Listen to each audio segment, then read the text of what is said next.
I am so excited. Today, I actually get to show you how super easy it is to use my absolute favorite live streaming software, Ecamm Live. That's right, we're doing a full-fledged tutorial on how to use Ecamm Live. So let's get excited, let's get with it, and let's run into this wonderful quick tutorial. Hey everybody, it is your girl Coach Cheryl, and welcome back to my channel. On this channel, I create content to help make social media super easy for churches, ministries, and for Christian content creators and business owners, helping you develop an online community that is yours. So if this sounds like content that you would enjoy, I want you to come on and join the family. Click that subscribe button. Also, touch that notification bell so you know when I upload a new video. I'm also going to ask you to like this video right now. Yep, stop, wait a moment, click. Did I hear a click? Like this video because it's going to tell YouTube and me that this is content that you enjoy. It also allows YouTube to push it to more people so they can be exposed to this channel as well. Would you do that for me? I appreciate it. Thanks so much, and let's go running in right now to this tutorial. Hey everybody, and welcome to the lab. I am going to show you how super simple Ecamm Live is to use. And I want you to look at everything that you see on my screen. When I am live streaming or even just recording on Ecamm Live, this is what I see. I know when you see me, all you see is this little square right here with me in it. But I am looking at all of these other screens on the outside as well. And so I'm going to just give a quick run through on what each of those little blocks are so that you can understand how to use Ecamm Live.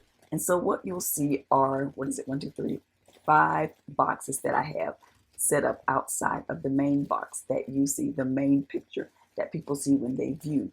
But all the other things are the things that the person running Ecamm is going to see. There's a scenes window, a sound effects window, sound levels window.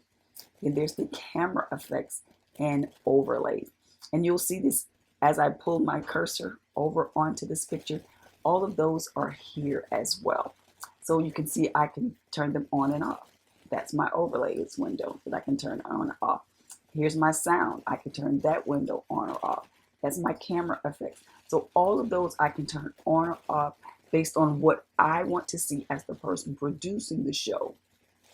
I can have those access. I can also even change how big or small they are. So I can change the size of them so that I can make sure if it takes up too much space, then I can adjust that. So let's kind of walk through what each of these are and how you use them in a broadcast, in a service. The first is the scenes window. Think of scenes as like acts. If you've ever been to a play, there'll be act 1, act 2, and in each act, there'll be different scenes. There'll be different cues, if you will, that allow you to set up a service, program, or any kind of event that you're having, or if it's just a basic live stream, the scenes will set those up. And you'll see I have my scenes set up in folders. So if I uncollapse one of those folders, you'll see there are different settings that I have in here. So this is where you set up your scenes. The next one you'll see is sound effects. Ecamm Live has inbred or sound effects that are embedded in it that you can use. You can see there's the applause. If I click on the play button, there's the applause. There's the bike horn, DJ air horn. Just all of these little fun things. But also what is good about Ecamm is I can bring my own music into it. Music now that I have permission or the rights to stream if I am live streaming. So make sure that if you're going to insert your own music in that you either have a license, CCLI, or whatever kind of license, or that you are the originator of that music. So I could just click on something that I have the rights to, and I can use that in my broadcast. I can also put that in folders and have that sound just, looping in any kind of broadcast that I have. The next, you'll see sound levels. With Ecamm, you can bring in different microphones. You'll see I have a Blue Snowball. So you could bring in your Shure mics, you could bring in your Blue Snowballs, any kind of podcast mic that you want to use. You can even connect it to a sound interface, an audio interface, and connect your soundboard to it. And this is where you would see it right here. And you can see as I talk how the levels move. So you'll know if the sound is actually coming through Ecamm because you'll actually be able to see it. The next thing you'll see here is camera effects. It'll list the cameras. You can add additional cameras to Ecamm. You can have several cameras. Like right now, you'll see that I have my Logitech connected to it. And so I can zoom and pan. You'll see here. You see, if I have a green screen, if I had one, I could use a green screen. I'll kind of scroll down. You can see the zoom and pan. I can zoom in or zoom out. Let's see if I zoom in a little bit more. You can see that. And I can move it around in here. So I can actually really set up how I want my scene to look. If we go down, we have picture settings. You can adjust the brightness on here. So I can make it brighter. I can make it darker. And if I look and say, well, no, I don't like any of those, and I want to just go back, I double click and it takes me back. I can adjust the temperature, whether I want the temperature to be more warm or if I want the temperature to be more cold. So I can adjust the temperature. I can also adjust the tint on it. A little green there, a little pink there. You can adjust all of that as well. I can adjust saturation in it. A little too much, huh? Not enough. Black and white. So I can adjust that as well. And I can adjust the gamma as well. So I can move the gamma. Yeah, not so much. So I used to have it on like 26. You can also install LUTs. I don't do LUTs. So interested in them, but I haven't done them yet. And these are some more camera options. I can mirror it. Well, I have my scene locked, but I can mirror the image black and white.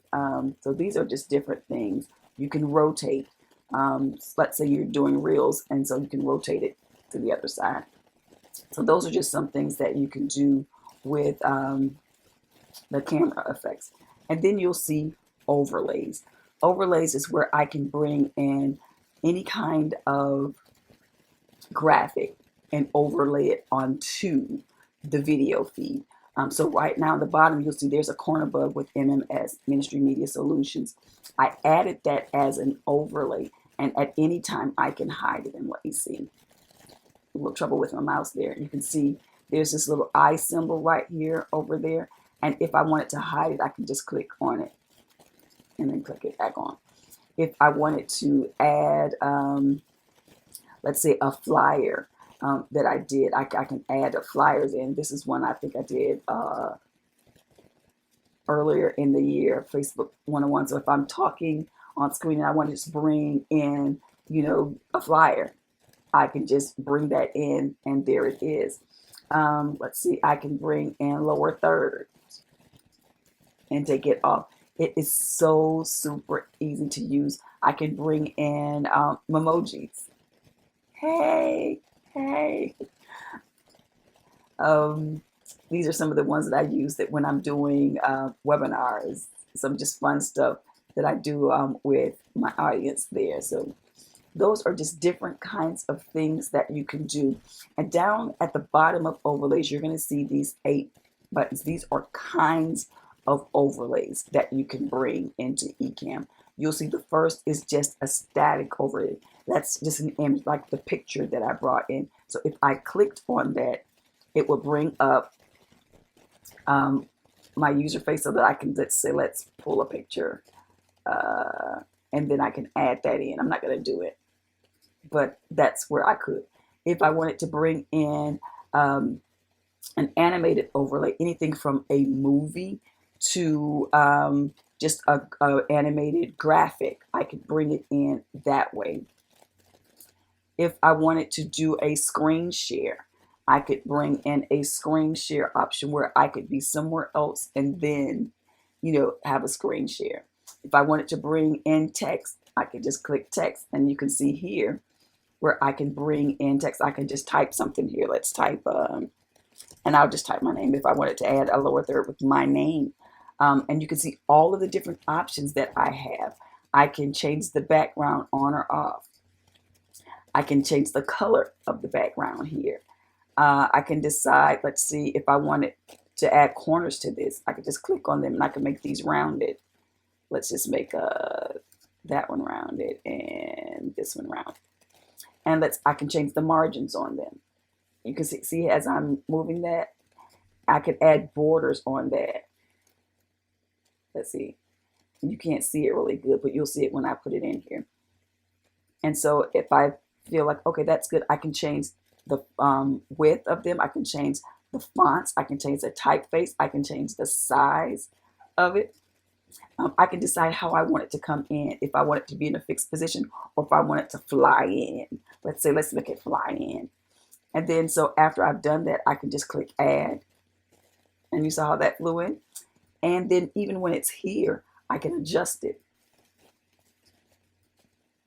And you see that guide, it snaps like it'll let me know, okay, boom, you've hit the center. So that is an overlay that I can use for text. So even if, let's say, I don't have any lower thirds already made, I can make lower thirds on the fly. I can make them as fancy. I can make them do all the fun things. And then when I'm ready for that to go away, I just click on the little eye and it flies out. It is gone. So that is your text overlay. Then here is your countdown. You can add a countdown clock. And this is how you do that. Let's say this is the duration.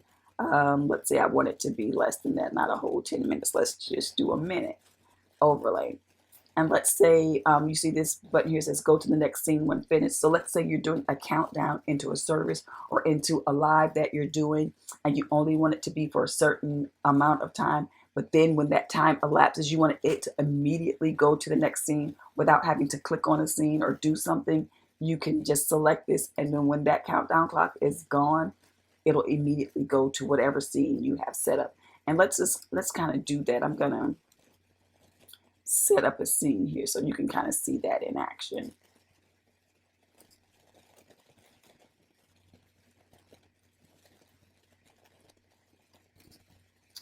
Alrighty, and so this is just going to be, I'm going to call this me. And then we're going to make another scene, add this camera, and we're going to call this me too. All right, so I'm going to set this up so that we can kind of see. So we're going to set this up, and this is going to be our countdown clock. And so we're going to click on the countdown clock. We're going to make it, let's go back here and make it a minute. And we're going to say go to the next scene when finished.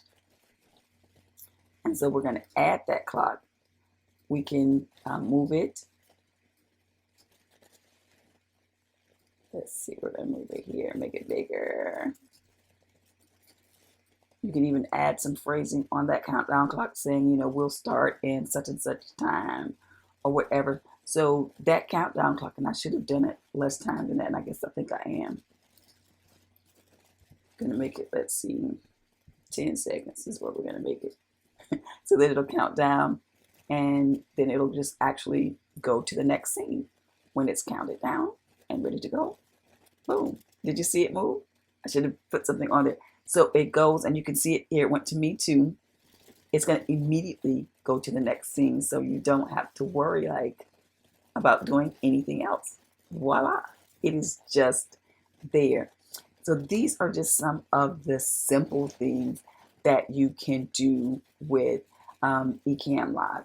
Also, you can add widgets on there. You can add camera overlays. You can add or put everything in a group. I could add another camera overlay if I wanted to. Now, why I would want a picture of me, I would, but I could if I wanted to add that. Also, as you'll see here is there's a comments screen. I'm going to put this, I'm going to move the camera effects off, comments. You can actually bring in comments when you are live, whether you're on Facebook, or whether you're on YouTube, or if you're using something like Restream and you're on several platforms. as people comment, these comments will populate right here, and you can just pull them onto the screen and talk about that while whether you're answering questions or it was just a great comment or a great quote, something somebody mentioned, you can put that there. So you can bring comments on the screen. You can also have interviews. I have my interview off, but if I turned it on and I gave somebody a link to be a guest on a podcast or on a show, this is where they would show up. It ring in, they would be in the green room, and then I could bring them in as a guest right here using Ecamm. Now, Ecamm Live is my favorite live streaming software. What's yours? Let me know in the comments. I want to see what you are streaming, what you are working with. So let's hear it down in the comments. And the last thing on here is settings. I'm going to click this cog wheel here, and it's going to bring up our preferences, how we do the settings for it. And I'm going to move, or take off my sound levels in my camera so you can see that a little bit better. It's going to move things around. There we go. So you can see me and the settings bar. So this is what the settings looks. And all these tabs, general, account, stream, allows you to manually set up all of your settings for Ecamm Live. Whether you're playing app sounds, whether you're showing the animated reactions. When you go to account, this is just your account setup. Stream, what stream do you want to? You can see I'm streaming in 1080. You can stream up to 4K if you want, if your camera allows you to be able to do that. You can change the stream shape. You can see, you can do it wide, you could do it square, you could do it like the real size. You can change how you do it. The frame rate, how many frames do you want to record per second? 30 seconds, 24, 25, however many, 60 seconds. You can choose your frame rate. You can see I have here use high quality video mode because I want the best quality. You can check, select your recording file format. When we go to video, you see when I am doing or adding a new slide, how it's going to go to blank. That means it's going to be black screen. I can make sure that it's camera. I just have it on blank so I can build, but you can set it however you want to set it. Different transitions when you're going from slide to slide. You can cross this off, slow cross this off. And so I would play with these features to see which one you like best. To me, the slow and the slower was just a little bit too much, so I just have it on basic, cross dissolve. Fade out when finished. So let's say when you are live streaming and you're ending it, I have fade out when finished there so that it just a soft fade and not like a hard cut. When I end the broadcast, when I click end, then it'll just fade off instead of going off really hard. Then you have here auto play video files. When I'm bringing in a video file, it will just automatically start playing instead of me bringing the video file in and then having to hit play. So these are just some of the things that we'll walk you through. Let's see, audio. I'm using my system default. You'll see that they're all different kinds that I can use here. What do I want to be my speakers? Audio cancellation when I am live streaming so that we won't get feedback from my microphone. Automatically mute microphone and guest during video playback so that if I have a guest on, if I'm on by myself and I bring a video in, it's going to mute my mic so that all you hear is the video that's playing. That is something I will never change. I have been caught where I played a video and I was talking in the background, maybe talking to a guest online, and everybody could hear what I was saying in the video. So I always make sure that I have that all automatically done so I don't have to worry about it. Then interview mode, play a ring chime. I have this on so that when my guests come in, when I'm doing interviews, that I hear them and it rings just like a phone, like, hey, my guests are calling in. It doesn't, I don't have auto answer. I just have it that I can manually answer them because maybe I'm doing something and I want to be able to answer them individually, manually. Send them to a guest room. I have that automatically. So when they come in, they go to the guest room. They don't come into the broadcast and I can bring them into the broadcast. So just different things, screen sharing. If you are using Facebook, LinkedIn, Twitch, Twitter, YouTube, this allows you to set up all of those here. So you can set those up. So those are the preferences that you can set up. So I hope you see how beautiful and how robust, when I mean like really, really robust, that Ecamm Live is. There is just so much that you can do, and I have only scratched the surface. This is just a basic thing. And so I hope that you have enjoyed it. And if there are features that I did not share that you want me to go more in depth into, let me know that as well. And then we can do some future tutorials on how to use different features inside of Ecamm Live, the best live streaming software on the planet. Are you new to live streaming? I created a free resource, which is an equipment checklist for churches, ministries, or just content creators or businesses that want to live stream. It is a free resource telling you what you need to buy, what you don't need to buy, all the different levels of things that you can grow into. Be sure to check out the description box. That's where the link will live that will give you that free resource. Everything you need to know about live streaming on a real budget, like everyday persons can afford budget. Check it out in the description box. Well, are you looking for a live streaming option that isn't iOS or Mac, but you want to live stream as well? I recently did a video of my top 5 favorite live streaming options. Some of them are actually for PC users and for Androids. You'll want to check that video out here as you're in the market for live streaming options. And as always, thank you so much for watching this video and for trusting me in this journey of social media, live streaming, and community building online. I appreciate you. And if you haven't already joined the family, what are you waiting on? Go ahead, hit that subscribe button. Also, click that notification bell so you know when I drop the next video. Thanks so much again, and I look forward to seeing you in the next video.